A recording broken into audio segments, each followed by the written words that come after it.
तो स्टोरी की शुरुआत में हम देखते हैं कि लॉयड पास के एक ट्रेनिंग ग्राउंड में खड़ा था और वो इधर उधर देख के चेक करता है कि कोई उसे देख तो नहीं रहा है। फिर वो सिस्टम पे अपने 50 आरपी पॉइंट्स को खर्च करके लकी ड्रॉ स्टार्ट करता है। तभी लकी ड्रॉ में से उसे एक क्रिएचर मिलता है और वो था एक चूहा।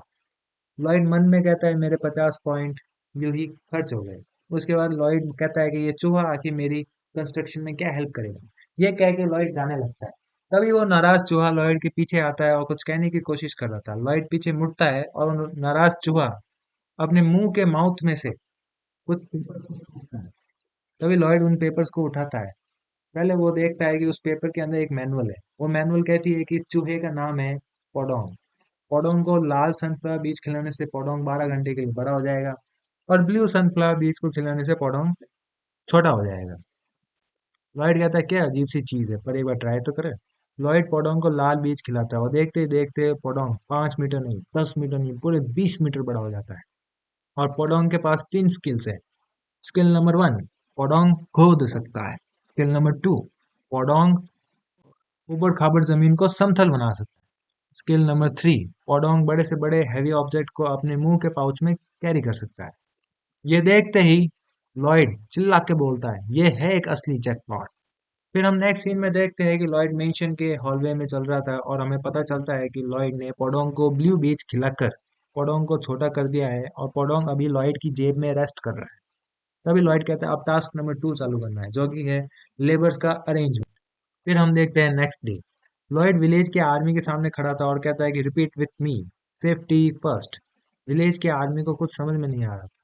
लॉयड कहता है कि तुम सब सोल्जर्स हो और तुम सोल्जर्स को ऑर्डर फॉलो करना पड़ेगा और मेरा ऑर्डर है कि ये क्ले जो मैंने कल रात को खोदा था, जो कि असली में पोडोंग ने खोदा, वो तुम्हें कंस्ट्रक्शन साइट पे ट्रांसपोर्ट करना है ताकि हम हीटिंग सिस्टम वाले रूम्स को कंस्ट्रक्ट कर पाए।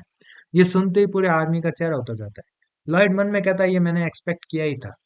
आखिर लॉयड मन में सोचता है कि लॉर्ड आर्कोस ने इनको नौकरी पे ही क्यों रखा है, ये कुछ काम तो करते हैं नहीं, बस इनको हर महीने सैलरी मिल जाती है बिना कुछ किए।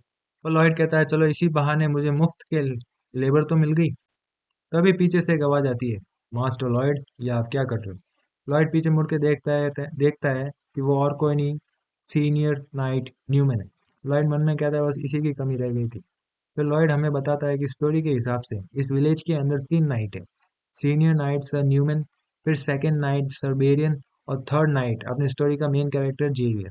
और सीनियर नाइट न्यूमैन इन 30 सोल्जर्स का कमांडर भी है। फिर लॉयड उस लॉयड पूछता है कि सर न्यूमैन आपको क्या लगता है कि मैं क्या कर रहा हूँ।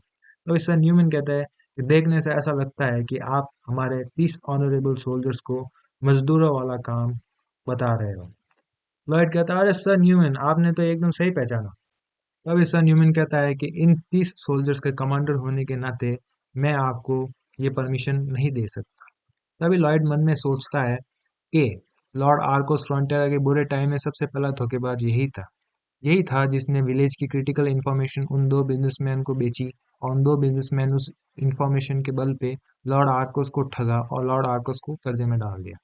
और ये आदमी अब नहीं चाहता कि मैं इन 30 सोल्जर्स का यूज करके कंस्ट्रक्शन प्रोजेक्ट पूरे करूं और कुछ प्रॉफिट कमाऊं और उस प्रॉफिट से मेरा मतलब हमारा कर्जा चुकाऊं, वरना इस आदमी का प्लान फेल हो जाएगा। फिर लॉर्ड सर न्यूमैन को बोलता है कि सर न्यूमैन मेरे पास मेरे फादर यानी लॉर्ड आर्कोस फ्रंटेरा की परमिशन है। सर न्यूमैन कहता है कि जरूर आपने लॉर्ड को पहला फुसला के परमिशन ली होगी, इसलिए मैं आपको फिर भी ये अलाउ नहीं करता हूँ। फिर लॉयड कहता है चुप कर मुच्छड़, वरना इधर ही पिटेगा।